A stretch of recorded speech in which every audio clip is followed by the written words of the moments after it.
Déjà, on est très content de revenir et de refaire ce salon qui a été annulé 2 ans à cause du Covid. Pour plusieurs raisons, pour se retrouver avec tous les exposants bien sûr de toute la France et retrouver notre clientèle qui, même si moi je suis le local et les gens peuvent venir nous voir jusqu'au caveau, on est très content. Il y a un potentiel, une grosse clientèle. Les gens viennent de parfois très loin, parfois 100 km pour venir jusqu'au salon à Albertville pour faire leurs achats, des vins et puis tout ce qui est présenté. On revoit du monde qu'on croise depuis. Il y en a, vous allez voir, mais il y en a une bonne partie qui viennent depuis le début et puis quelques nouveaux de temps en temps. Ça permet aussi de découvrir de nouvelles choses et puis de se revoir. Ça lance, pour moi, c'est le début des dégustations de fin d'année, donc c'est le début de la période où ça bouge. Du coup, c'est dégustation gratuite pour qu'ils découvrent les vins que je fais. Et puis je prends le temps. C'est aussi ce qu'il y a de bien sur ce salon, c'est qu'on a le temps de discuter, d'expliquer ce qu'on fait. C'est pas une vente. C'est pas faut vendre des cartons. C'est on prend le temps de discuter, de se présenter. C'est un peu familial, un petit salon. C'est ça qui est sympa. Donc c'est ça qu'on garde.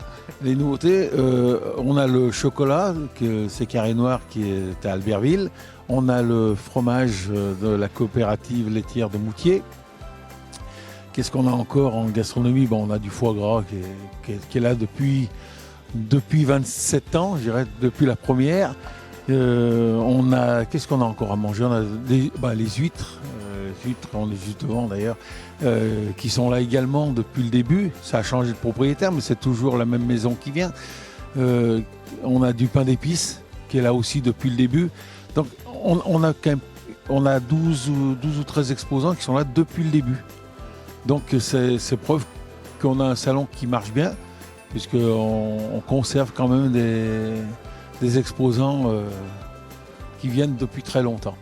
C'est pour nous tout nouveau, c'est la première fois qu'on fait ce salon.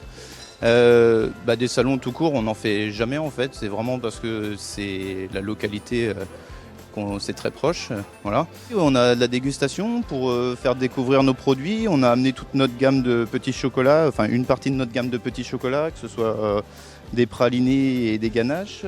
Ensuite, on a aussi des chocolats en vrac et puis on a toute une gamme qu'on a commencé de Noël, notamment les calendriers de l'Avent, puisque c'est la période qui va arriver, la période de Noël et les calendriers de l'Avent. On bosse en famille, on fabrique toute la charcuterie nous-mêmes, on a des petites recettes qu'on fait toute l'année sur les saucissons un peu plus classiques, nature, noix, Beaufort. Après, on va faire des miches, c'est des saucissons qu'on moule avec des parfums un peu plus originaux, où on change les recettes suivant les saisons. Là, par exemple, on a attaqué les recettes de fin d'année, on fait avec de l'abricot, de la figue et du pain d'épices. Ça, c'est un qu'on va faire toute l'année, chèvre, miel, noix. On en fait un, c'est surprise, ça va venir goûter et deviner ce qu'il y a dedans, parce qu'on est un petit peu fou, on fait des recettes un petit peu improbables, donc ça a goûté à deviner. Et après, on travaille avec pas mal de gnôles, tout ça. On fait une petite longe de porc à la sapinette, c'est un rôti de porc que vous cuisinez à la maison, qu'on fait sécher en frottant avec de la gnôle de bourgeon de sapin. Un filet mignon au génépi, aussi pareil avec le petit brin de génépi dessus, frotté avec l'alcool. Une nouveauté, une viande de bœuf qu'on a frottée avec de la gnôle d'Edelweiss aussi. Pareil, on rajoute la petite fleur à la fin. Une petite miche à l'ail des ours, filet mignon nature. Et là, pareil, un filet mignon pour les fêtes de fin d'année, frotté avec du miel et saupoudré avec de l'épice à pain d'épices. Noix pâtissières, carte jambon, la copa, plein de bonnes choses. On est très content, on est prêt, on attend la clientèle, j'espère qu'elle viendra. Qu'on va renouer avec pendant ces 3 jours, week-end du 11 novembre, c'est toujours la même date, donc on espère que les gens vont venir nous voir.